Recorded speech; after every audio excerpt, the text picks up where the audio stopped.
Hello students, how are you? I hope you will be happy.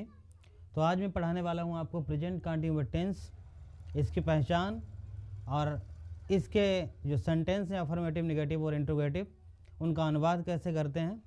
तो देखिए, आइए सबसे पहले समझते हैं कि इसकी पहचान क्या है, कैसे पहचानेंगे कि ये सेंटेंस जो है ये प्रेजेंट कंटिन्यूअस टेंस का है। तो सबसे पहले पहचान में इसकी पहचान होती है इन वाक्यों के अंत में, इन वाक्यों के अंत में रहा है, रही है, रहे हैं, रहा हूँ,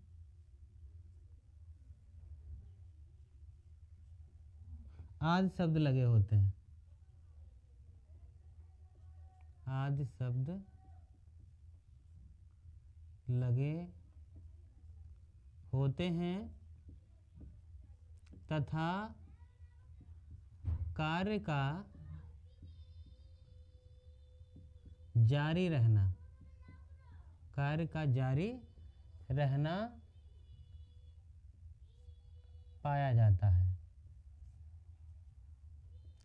मतलब इससे ये सिद्ध होगा कि कार्य अभी चल रहा है, पूरा नहीं हुआ है। कार्य चल रहा है, कार्य हो रहा है, पूरा नहीं हुआ है। तो सबसे पहले ये नंबर में आएगा हमारा अफर्मेटिव सेंटेंसेस। अफर्मेटिव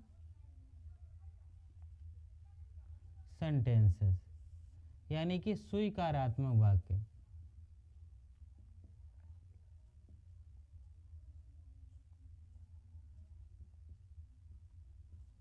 इसका अनुवाद का नियम होगा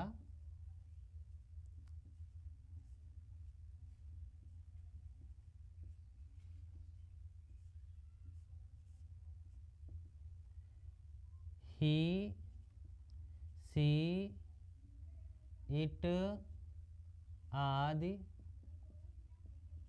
एक वचन कर्ताओं के साथ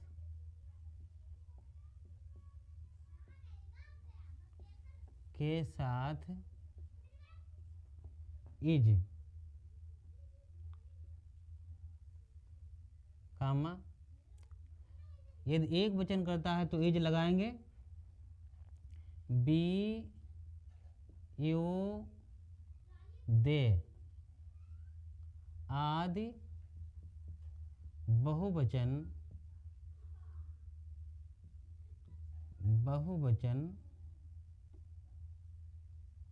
कर्ताओं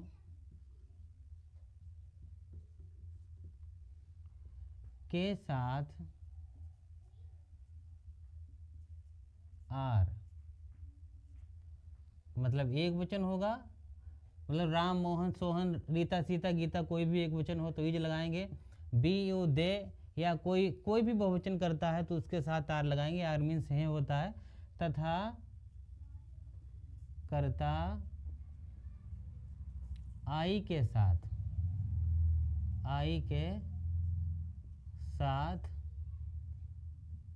एम का प्रयोग किया जाता है।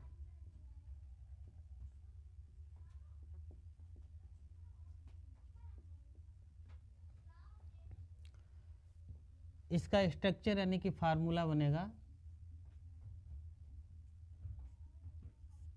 सबसे पहले सब्जेक्ट लिखेंगे प्लस इज, एम, आर, यानी कर्ता एक वचन है इज, कर्ता आई है तो एम, कर्ता बहुवचन है तो आर लगाएंगे।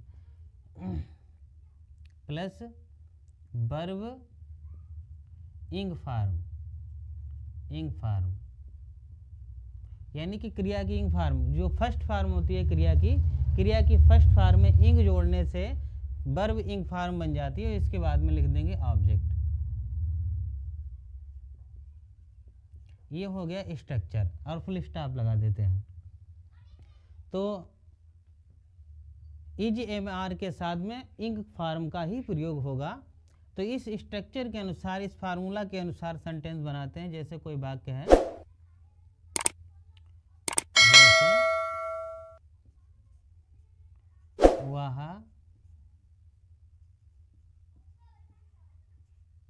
अपने गांव में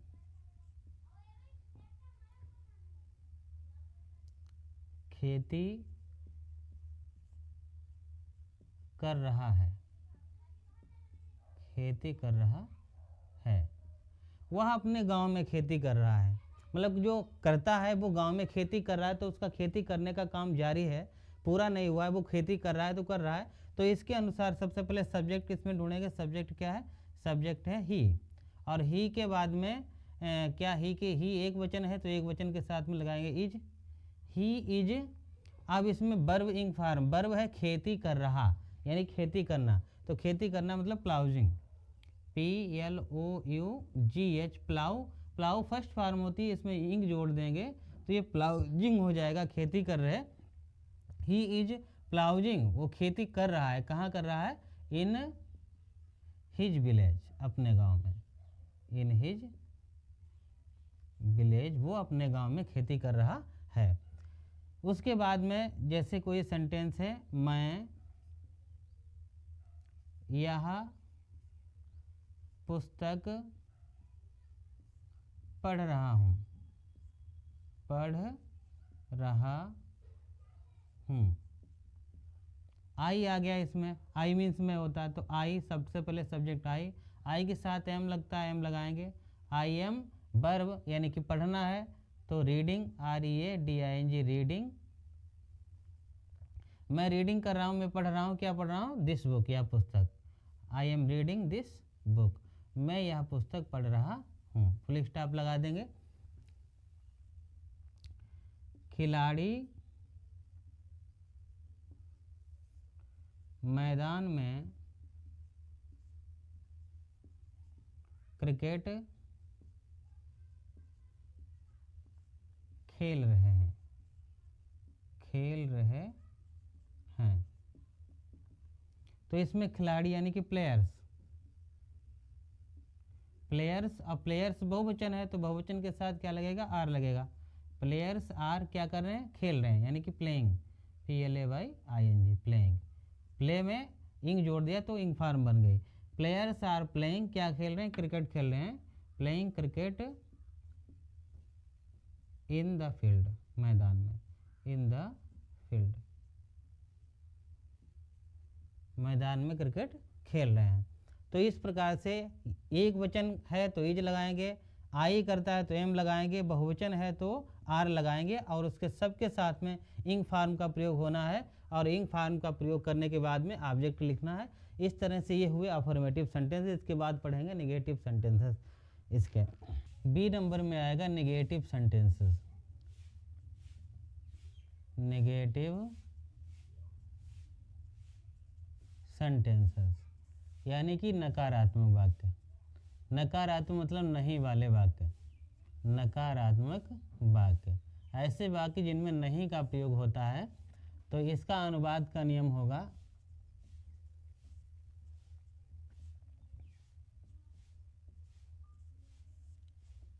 इन वाक्यों में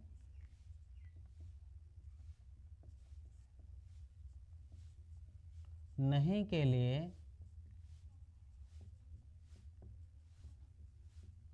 नॉट का प्रयोग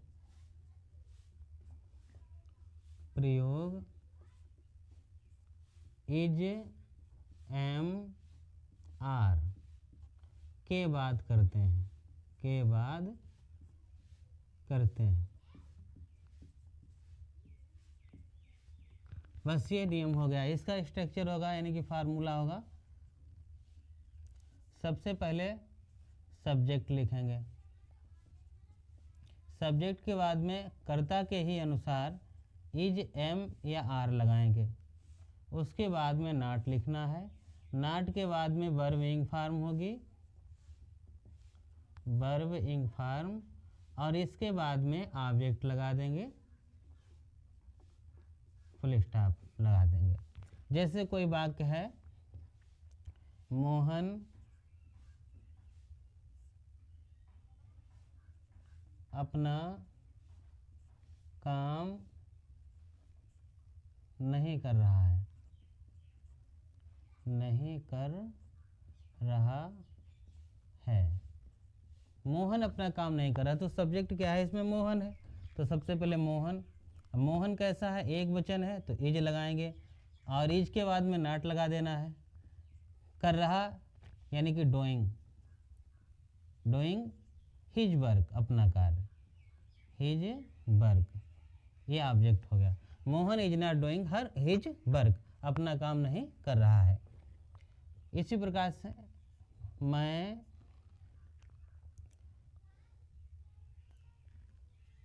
उपन्यास नहीं लिख रहा हूँ,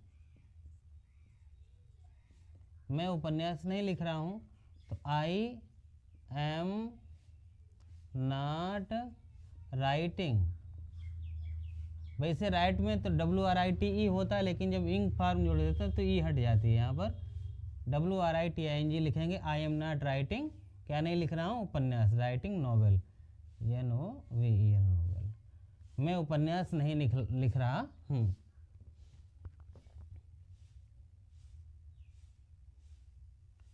किसान खेत नहीं जोत रहे हैं, किसान खेत नहीं जोत रहे हैं, तो द फार्मर्स बहुवचन है, फार्मर्स आर नॉट प्लाउजिंग, मतलब खेत जोतना या खेती करना एक ही बात होती है। फार्मर्स आर नॉट प्लाउजिंग, क्या नहीं जोत रहे? The fields, the fields, full stop लगा देंगे। वर्षा नहीं हो रही है, नहीं हो रही है, तो वर्षा नहीं हो रही, इसमें कोई कर्ता सुलभ नहीं है, तो यह मौसम से संबंधित बात है। तो इसका इसमें कर्ता इट से प्रारंभ करेंगे इसको बनाना, तो इट के साथ में हमेशा इज लगाया जाता है। इट इज नॉट रनिंग, वर्षा नहीं हो रही है। तो इस तरह से ये नेगेटिव सेंटेंसेस हुए, नेगेटिव सेंटेंसेस का अनुवाद हुआ। इसके बाद में पढ़ेंगे इंट्रोगेटिव सेंटेंसेस।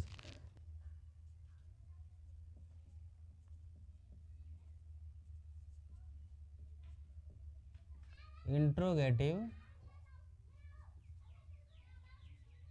सेंटेंसेस यानी कि प्रश्नवाचक वाक्य, प्रश्नवाचक वाक्य।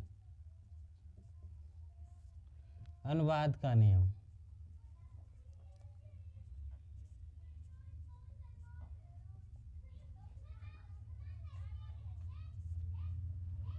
नंबर 1, यदि वाक्य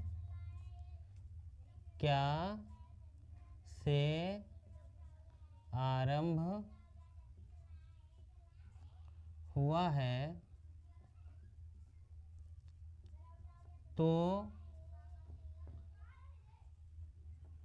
क्या की अंग्रेजी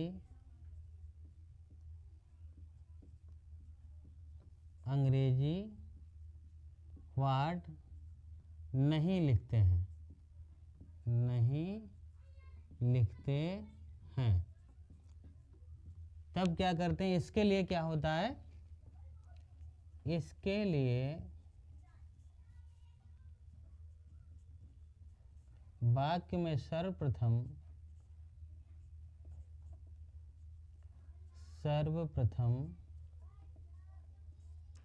कर्ता के अनुसार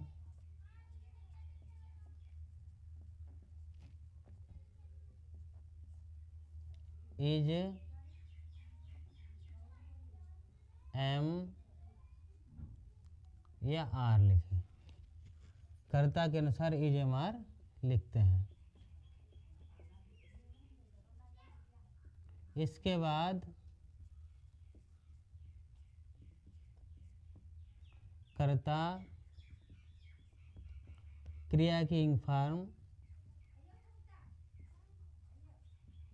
क्रिया की इंग फॉर्म और ऑब्जेक्ट लिखते हैं।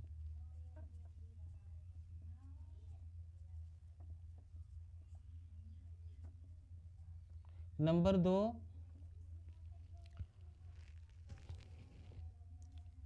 यदि प्रश्नवाचक शब्द क्या, क्यों, कैसे, कब, कहाँ आदि वाक्य के बीच में है, वाक्य के बीच में है, तो इन शब्दों की अंग्रेजी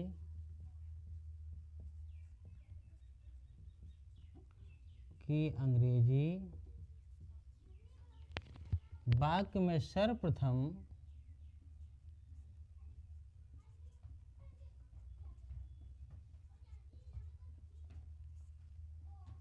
is, M,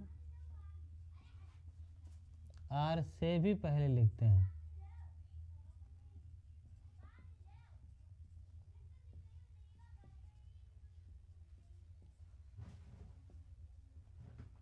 is, M, are से भी पहले लिखते हैं।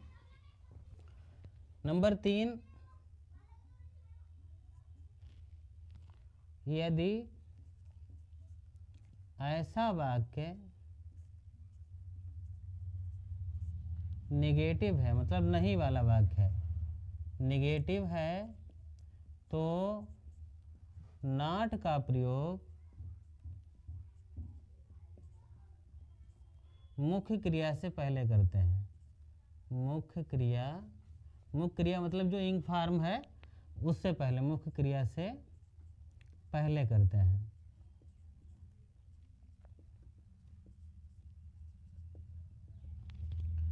नंबर 4,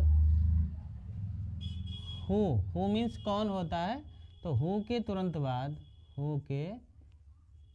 बाद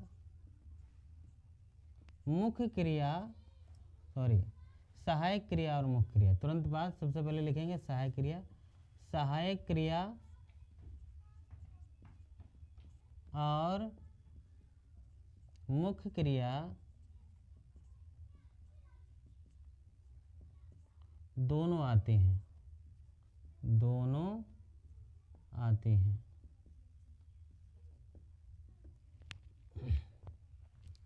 नंबर 5, अंत में प्रश्नसूचक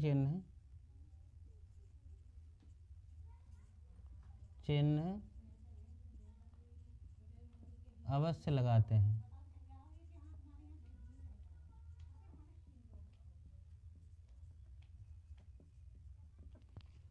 इसके लिए इसका जो फार्मूला बनेगा तो 2 फार्मूला होंगे।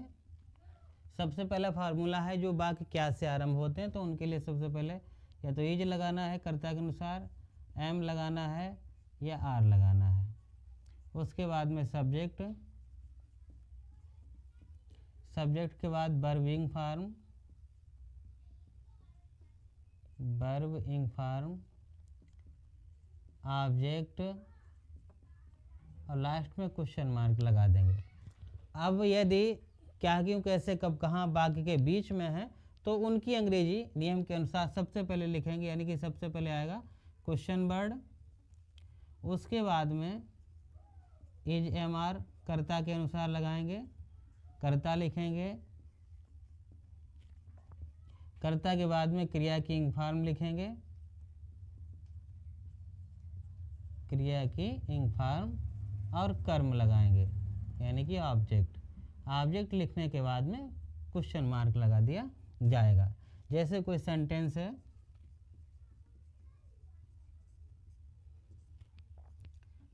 क्या मीरा आज अपने गांव जा रही है?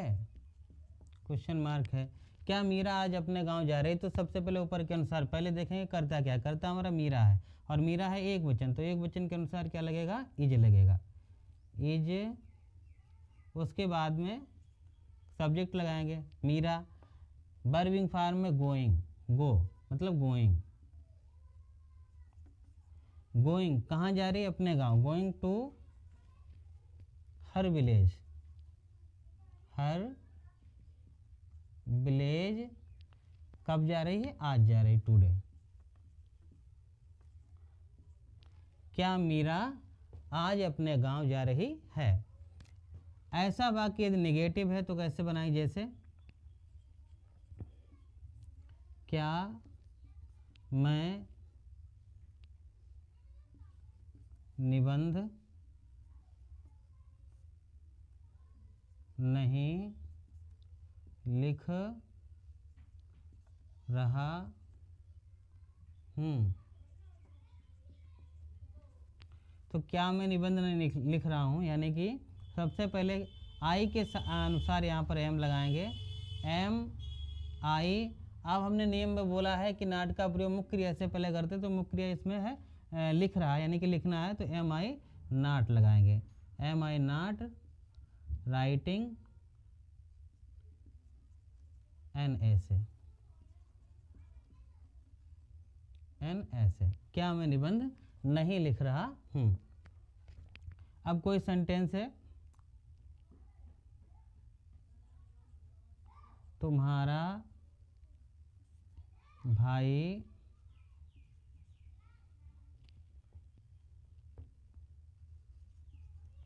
पूरनपुर कब जा रहा है, कब जा रहा है। तो तुम्हारा भाई पूरनपुर कब जा रहा है, तो कब आ गया है बीच में, तो इसके लिए कब की अंग्रेजी जो है सबसे पहले लिखेंगे, इस सेकंड वाले सूत्र के अनुसार वैन, वैन मीन्स कब।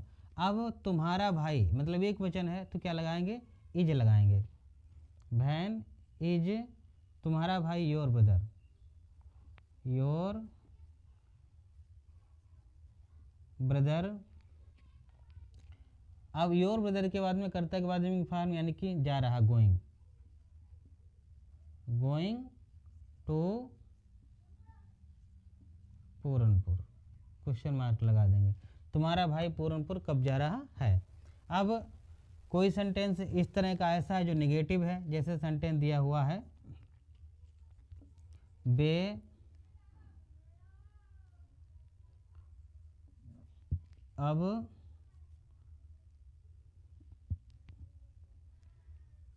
यहाँ